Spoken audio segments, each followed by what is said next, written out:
साथ जुड़ रहे हैं कंपनी के सीएफओ आनंद अग्रवाल। मिस्टर अग्रवाल, स्वागत है आपका। क्लियरली थोड़ा सा प्रेशर देखने को मिल रहा है क्योंकि हर पैरामीटर पर हमने देखा है दबाव। मार्जिन्स भी आपके प्रेशर में आते हुए दिखाई दिए हैं। रेवेन्यू ठीक है 30% बढ़ता हुआ, लेकिन क्या कोई विजिबिलिटी है कि प्रॉफिटेबल होने का रास्ता कब तक फिर से तय होगा? हर्षदा, एक्चुअली प्रॉफिटेबल तो हम वैसे भी हैं एक्चुअली, क्योंकि बिजनेस के दो पार्ट हैं। अभी हमने एक, जैसे आपने बताया, लाइमरोड एक्वायर करा है। तो लाइमरोड का जो लॉस है वो हमें एंटिसिपेटेड था। हमने पहले भी कॉल्स में बताया है कि उसकी वजह से थोड़े दिन हमारे नतीजों में थोड़ी गिरावट रहेगी। बट अदरवाइज जो कोर बिजनेस है हमारा, जो कि 98% बिजनेस है, वो स्ट्रांग है एंड प्रॉफिटेबल है और उसमें बहुत अच्छी ग्रोथ हो रही है। इनफैक्ट क्वार्टर में जो हमारी सेल है 30% के करीब बढ़ी है एंड पूरे साल में 48% सेल्स बढ़ी है। इनफैक्ट अगर मैं प्री कोविड लेवल से भी देखूं तो हमारी sales almost 50% pre covid level से बढ़ी है and like to like sales भी पूरे साल में 23% बढ़ी हैं। तो जो कोर बिजनेस है दैट वो बहुत अच्छा कर रहा है एंड मैं नहीं कहूंगा कि बिल्कुल कोई दबाव नहीं है, दबाव है।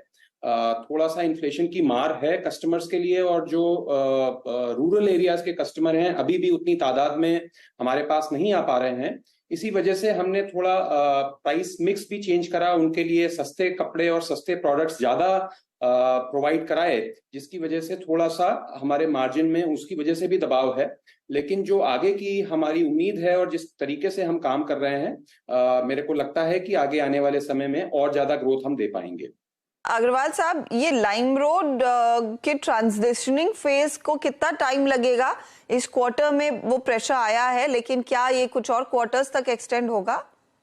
जी डेफिनेटली, मेरे को लगता है कि अभी 1-1.5 साल उसमें थोड़ा सा प्रेशर रहेगा, क्योंकि ये बिल्डिंग फेज में है। अभी हम इंटीग्रेशन कर रहे हैं उस बिजनेस का एंड ई कॉमर्स में थोड़ा सा स्पेंड ज्यादा करना पड़ता है शुरू में। मैं बस वैसे बताना चाहता हूं कि एक और बिजनेस हमने एक्वायर करा था आज से 1.5 साल पहले, अनलिमिटेड का। वो भी लॉस मेकिंग बिजनेस था एंड पिछले 1.5 साल में हम उसको पूरा प्रॉफिटेबल कर पाए हैं एंड इस क्वार्टर के भी जो उसके रिजल्ट्स हैं उसमें हमने बहुत अच्छा उसका प्रदर्शन दिखाया है। उसका भी प्रॉफिटेबिलिटी बहुत स्ट्रांग आ गई है।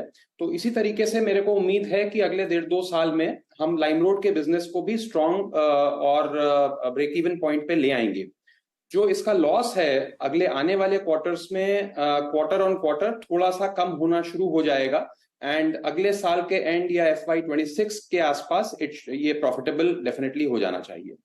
अच्छा, मेरे को ये फिर बताइएगा, फिर आपने कहा आपके मार्जिन्स थोड़े से आपने कॉम्पनसेट किए क्योंकि आपने प्राइस पॉइंट्स कुछ घटाए।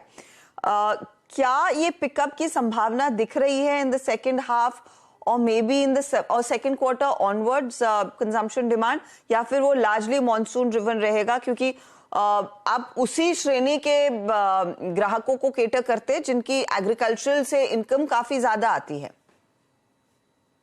डेफिनेटली जो हमारी रीडिंग है मार्केट की, Q3 मतलब सेकेंड हाफ के बाद ही इसमें थोड़ी सी तेजी आने की उम्मीद है, क्योंकि मॉनसून का भी जो इम्पैक्ट आता है, जो हार्वेस्ट सीजन होता है उसी के आसपास आता है और हमारा जो हिंदू कैलेंडर है उसमें सारे फेस्टिवल, सारी शादियां उसी से कोइंसाइड करते हुए होती हैं।